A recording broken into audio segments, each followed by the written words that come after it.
रंग जाओ। प्रथम भक्ति संतन कर संगा, द्वितीय मम हरि कथा प्रसंगा। और दूसरी जो भक्ति है मम हरि कथा प्रसंगा,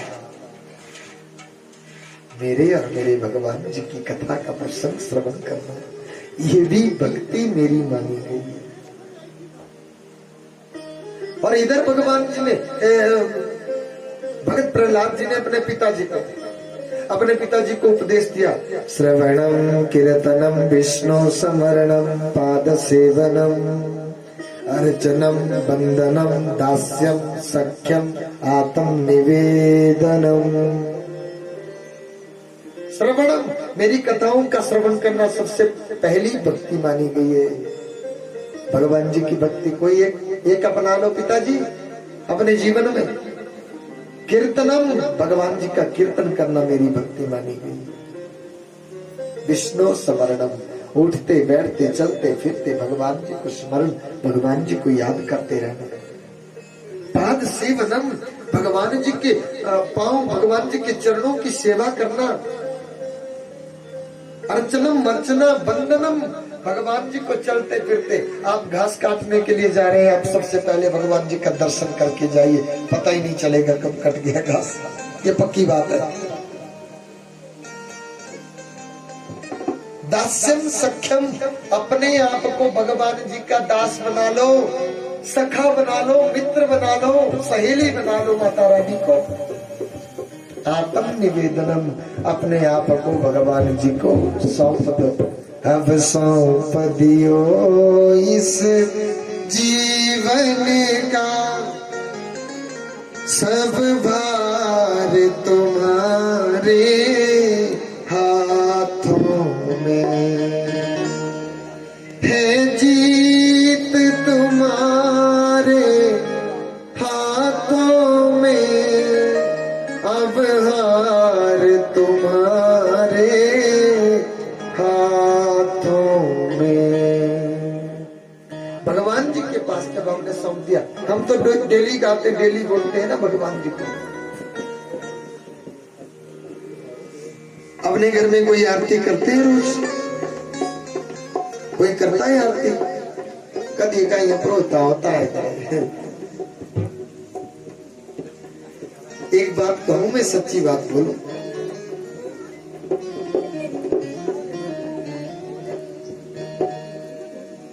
बोलूं कि नहीं बोलूं? नहीं मेरे को लग रहा है कि नहीं बोलनी चाहिए। आपको अच्छा नहीं लगेगा उसको बोलना। देखो हमारा भी अनुभव है, मेरी कोई बड़ी उम्र नहीं है, मेरी माता बहन के बराबरी की सब बैठे हैं यहाँ पे, और ना मैं बड़े दूर का हूँ, यही का आपके पड़ोस का ही। लेकिन ऐसा लग रहा है मेरे को कि भाई यहाँ पे क्या कोई पूजा अर्चना, मैंने बोला भोग लगाता है, कोई भोग लगाने के लिए हाथ ही नहीं खड़ा किया। सच में थोड़ा अजीब लगा। और देखो ब्राह्मणों का गांव सारा, इधर उधर सारे बहुत से ब्राह्मण हैं, स्वर्ण जाति से रखते बिलोंग, और भगवान जी से राम कृष्ण जैसे परमात्मा, हमारे धर्म के बराबर कोई दूसरा धर्म नहीं जानते। सनातन का क्या मतलब है? प्राचीन। सनातन का मतलब बस सबसे पुराना, सबसे प्राचीन, सबसे पुराना। और जिस धर्म में राम कृष्ण हो, ऐसा धर्म तुम्हें कहीं मिलेगा कहीं दूसरा नहीं। और भगवान जी का शुक्रिया अदा करना चाहिए। अरे सुबह शाम, ये तो पता नहीं है, पंडित जी को ही पूछना पड़ेगा कि पंडित जी आए, जब बच्चे का जन्मदिन हो तो पंडित जी मंगाए कि लियावा गणेश। तब माता जी बोलो भाई रखी रहता था कि पर मिलने निकलता आज। तब तो हम कैसे सनातनी हुए बोला बताओ। इन मठे बदले सटीक रखी रहता था पर मिलने निकलता। नहीं। हम इस बात से सच में ही आपसे मतलब हमारा मेरे को लगा कि भाई ये आरती भगवान जी की पूजा अर्चना, अरे सारा कारोबार माताएं जो बुढ़ी बुढ़ी माताएं होंगी ना 50 के ऊपर जो चले गए हैं ना, उनको सारा कारोबार अपने बहू के ऊपर देना चाहिए।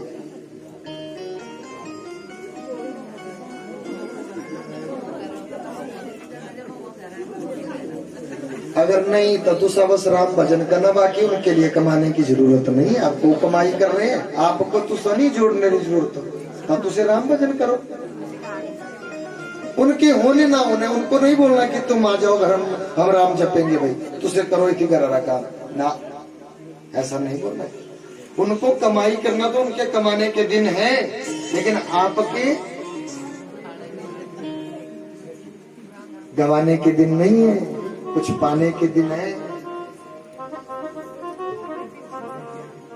जीवन खत्म हुआ तो जीने का ढंग आया।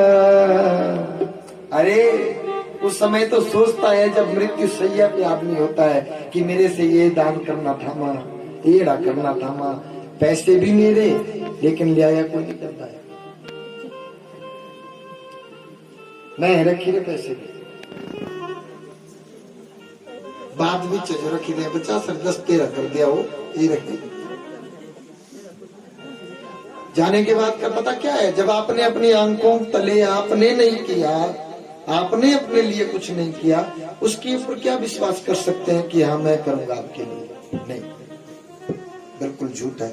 हम आरती करते हैं, भगवान जी की आरती में गाते हैं, पंडित जी आते होंगे तो तब तो गाते होंगे, तन मन धन सब है तेरा स्वामी, सब कुछ है तेरा जी, सब कुछ है तेरा, तेरा तुझी को गाते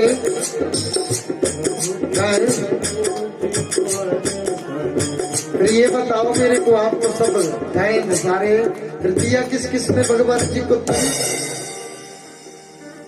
और अपना मन और अपना पूरा धन दिया किसी ने? दिया भाई, राई से पाई भगवान को दे दिया बस।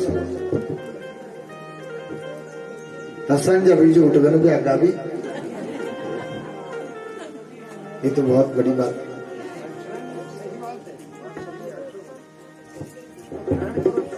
हमने तो दिया ही नहीं, तो फिर हम परमात्मा से तो झूठ बोल रहे हैं ना। जब हमने दिया ही नहीं तो हम कैसे बोल सकते हैं भगवान जी को तन मन धन सब है तेरा? कलियुगी भक्त तो अब नहीं, अब तो बोलने में भी संकोच करता है।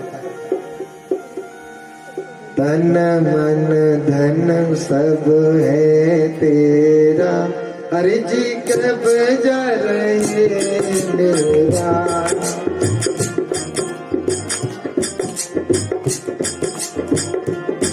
बस है तो तेरा, पर कब्जा मेरा रहना चाहिए उसके ऊपर। न किसी ने तन दिया, न मन दिया, न धन दिया, भगवान जी को झूठ पे झूठ, और डिमांड साथ में सुख संपत्ति घरे आवे, कष्ट मिटे तन का हरि, कष्ट मिटे तन का, है ना? आपने आज दिन तक ये भी सोचा कि ये आरती सबसे पहले गाई किसने? किसने इस आरती को लिखा और किसने गाई? आरती तो सबसे पहले सर्वप्रथम फिल्म में गाई गई। अब फिल्म वालों को क्या पता कि भक्ति क्या होती है ना? उनको क्या पता? सबसे उच्च कोटि की भक्ति जो है वो है निष्काम भक्ति। हम भगवान जी की भक्ति करें, बदले में हम कुछ परमात्मा से नाम मांगे, वही भक्ति भगवान जी को सर्व प्रिय है। ये पंक्ति आज के बाद नहीं गानी, अगर नहीं दे रहे हैं तो झूठ नहीं बोलना भगवान जी से। इसके बदले में भले ही चाहे तुम ये गा लेना, धूप दीप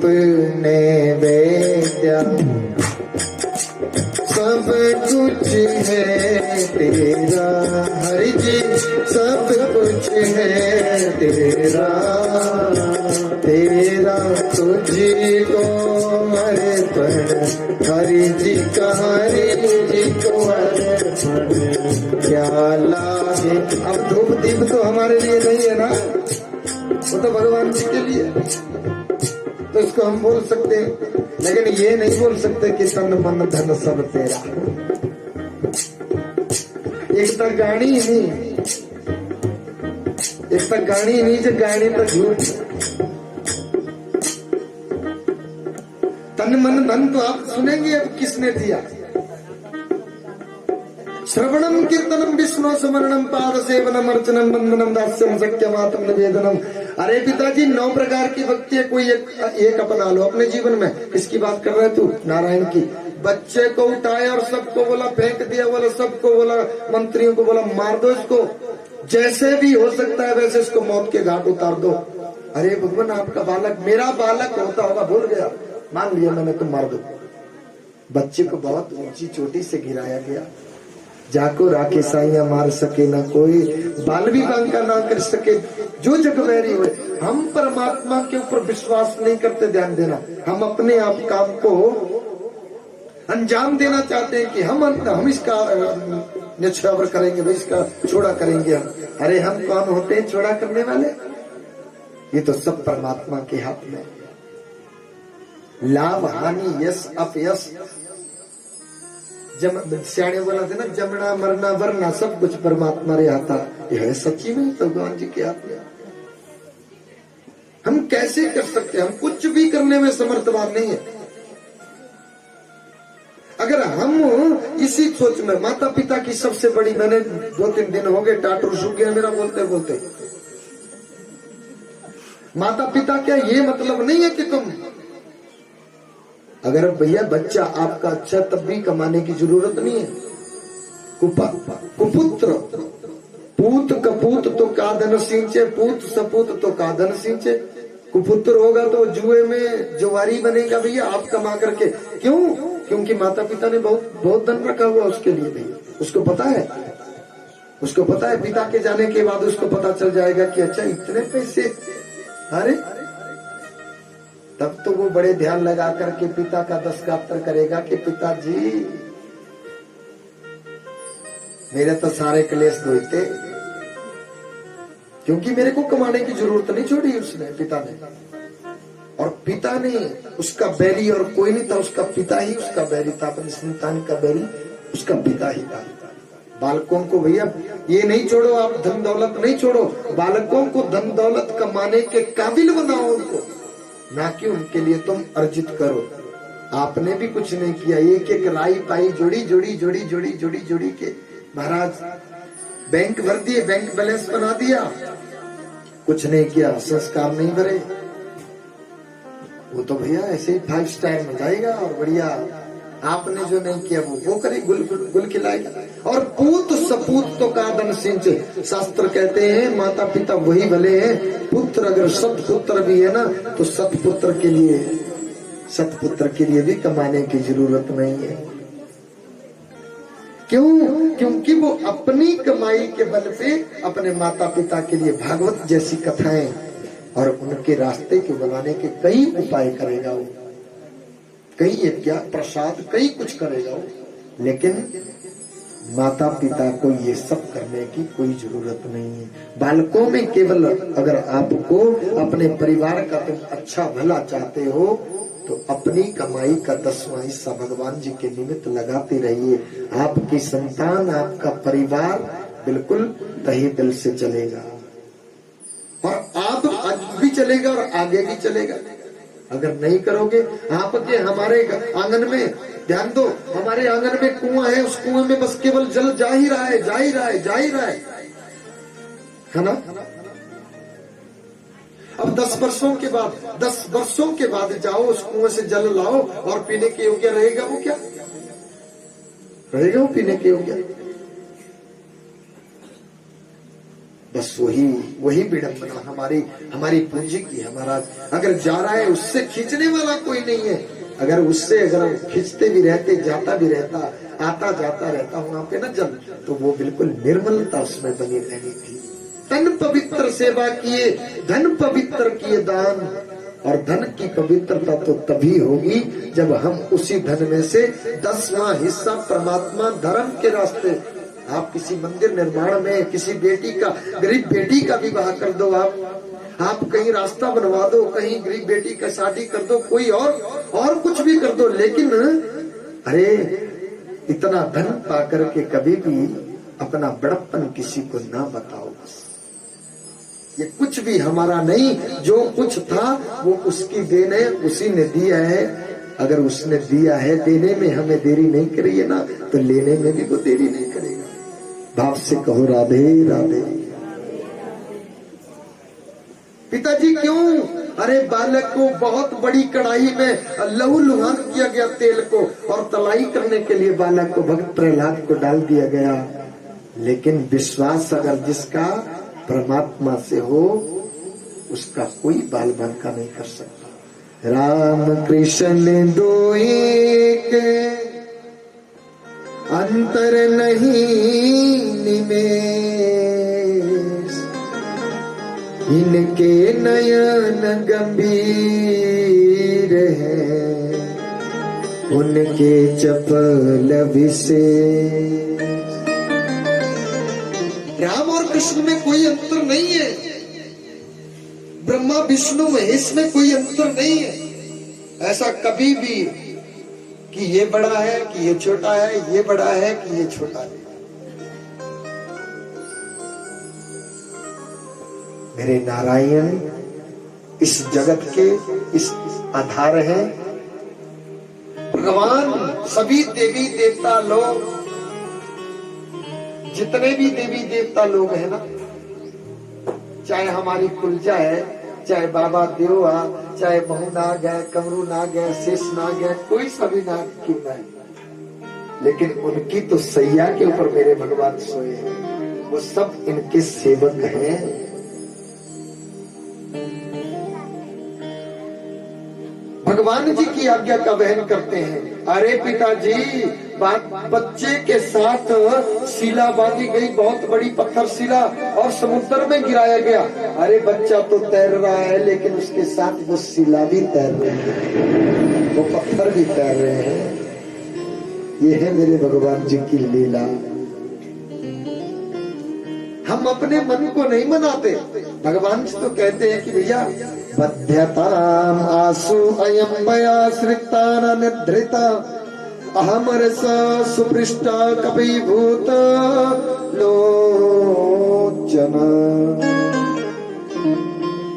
पिताजी, जिस भगवान की बदौलत तुम ये बात भी कर रहे हो मेरे से, उस भगवान जी से क्यों खार खाए बैठे हैं? बोला ये क्यों नहीं मरे जा रहा है? क्या खा करके रखा है इसने? ज्ञान से तलवार निकाली और चल पड़ा अपने आप ही अपने बच्चे को मारने के लिए। माँ कयादू की ममता उमड़ गई। अरे गिर गई उनके पांव पे। बोला स्वामी, मैं बालक को समझाती हूँ, आप कहाँ क्या किए जा रहे हैं? बोला मैं भूल जाऊंगा, तू मेरी पत्नी है, वापिस हो जा, मैं भूल जाऊंगा। आज दिन तक कहां सोई थी तुम? अरे इस बालक ने मेरा दिन का चैन रात्रि की नींद खत्म कर दी, और तुम बोल रही कि मैं समझाऊंगी। चल पड़ा, और जहां पे भगवान जी के भगत प्रहलाद जहां पे एक स्तंभ के साथ खड़े थे, वहीं पे बोला कहाँ है तेरा भगवान? बता। तू बोल रहे है ना कि भगवान भगवान भगवान, कहाँ है तेरा भगवान? पिताश्री, मेरा भगवान तो हर जगह पे है। बोला तेरा भगवान इस कमरे स्तंभे अपनी अस्ति, इस कमरे में तेरा भगवान है क्या? बोला हाँ। अपना मान टले टल जाए, भगत का मान टलते न देखा।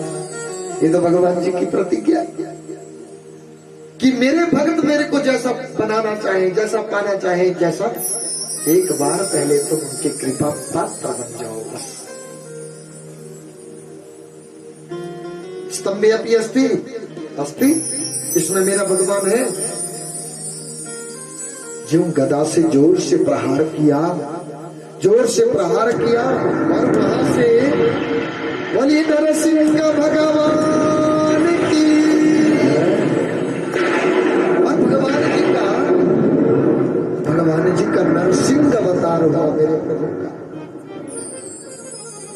यहाँ से नीचे कटी से नीचे नर और इसके ऊपर सिंह बन करके आए भगवान जी।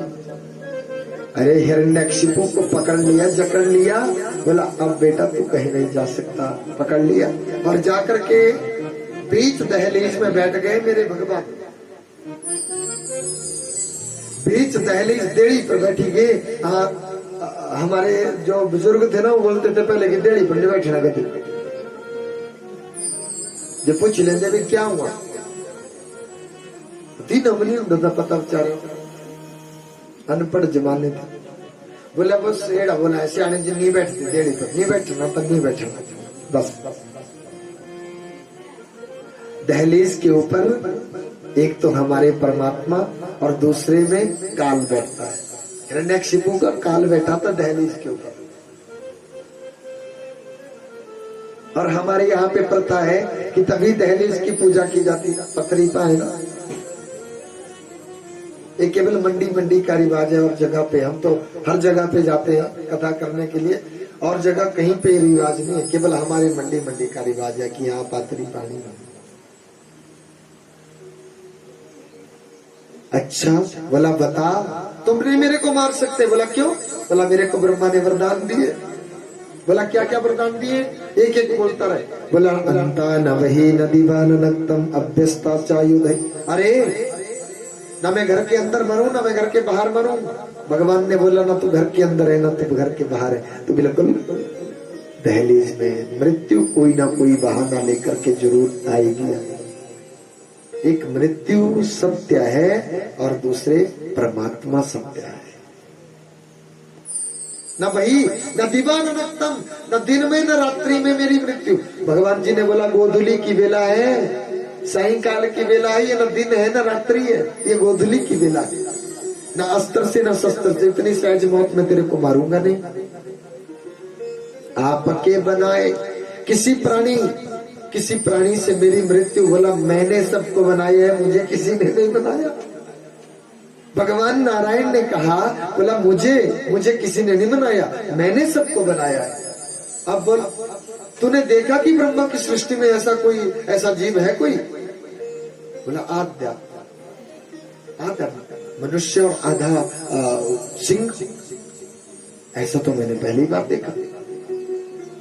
बोला तो बस मृत्यु कोई ना कोई बहाना लेकर के जरूर आती ही आती। भगवान जी को गुस्सा आया, न अंत न बही न दीवा न नक्तम। अरे प्रभु न भूमौ न अम्बरे, न भूमि पे, अरे तू मेरी जंघाओं पे है। भगवान जी ने अपने नाखूनों से उसकी अंतड़ियों को बाहर निकाल दिया। राम नाम सत्य कर दी, मार दिया मेरे भगवान जी ने। देवता लोग भगवान जी की स्तुति करने लगे, जय जयकार करने लगे। भगवान जी को बहुत गुस्सा आया, गर्जना करी, न जाने कितने दूर तक चले गए देवता। नारद ऋषि गए भगवती माता लक्ष्मी के पास। बोला माता उनको बहुत गुस्सा आया, उनका गुस्सा ठंडा नहीं हो रहा है, तुम चलो।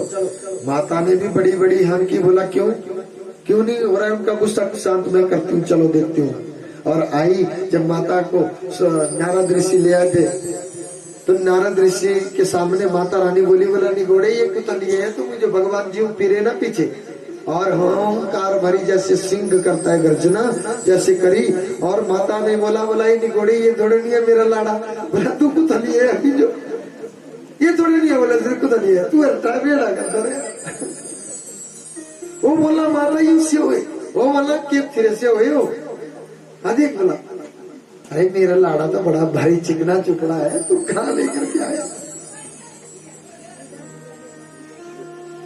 भगवान जी ने देवताओं ने क्या किया कि भगत को आगे किया, भगत प्रहलाद को आगे किया भगवान जी की तरफ। वो स्तुति करने लगे मेरे भगवान जी की। जो स्तुति करने लगे तब भगवान जी का गुस्सा शांत, उनका गुस्सा शांत हुआ। और भगवान जी ने अपनी गोदी में, आपने देखा होगा कहीं न कहीं काल्पनिक चित्र, ऐसा लिखा है भागवत में कि मेरे प्रभु ने भगत प्रहलाद को अपनी गोदी में लिया और मस्तिष्क चुमा, उनका माथा चुमा, बहुत प्यार किया मेरे भगवान जी। बोला पुत्र अब तुम मांग करके देखो क्या मांगना चाहते हो। बोला भगवान मेरे दिल में अगर तुम मुझे कुछ देना चाहते ना तो मेरे दिल में कभी मांगने की इच्छा ही ना हो। मेरे पिता के लिए स्वर्ग बस। बोला मेरे हाथों मराए तो इसको तो होगा ही स्वर्ग। और एक बात सुनो भगवान, आज के बाद तुम मेरे कुल में कभी किसी को मौत के घाट नहीं उतारोगे। ये भी भगवान जी को कह दिया। बोला बिल्कुल ठीक, किसी को मौत के घाट नहीं उतारोगे। बोला बिल्कुल नहीं उतारोगे। भगवान जी का गुस्सा शांत हुआ। भगत प्रहलाद सबसे बड़े भगत माने गए भगवान जी के, ध्यान देना, सबसे बड़े भगत। 12 भागवतों में भगत प्रहलाद, ध्रुव जी का नाम नहीं, लेकिन भगत प्रहलाद का 12 भागवतों में नाम आता है। आप कमो बस कोई सी भी कथा क्यों ना सुन लो,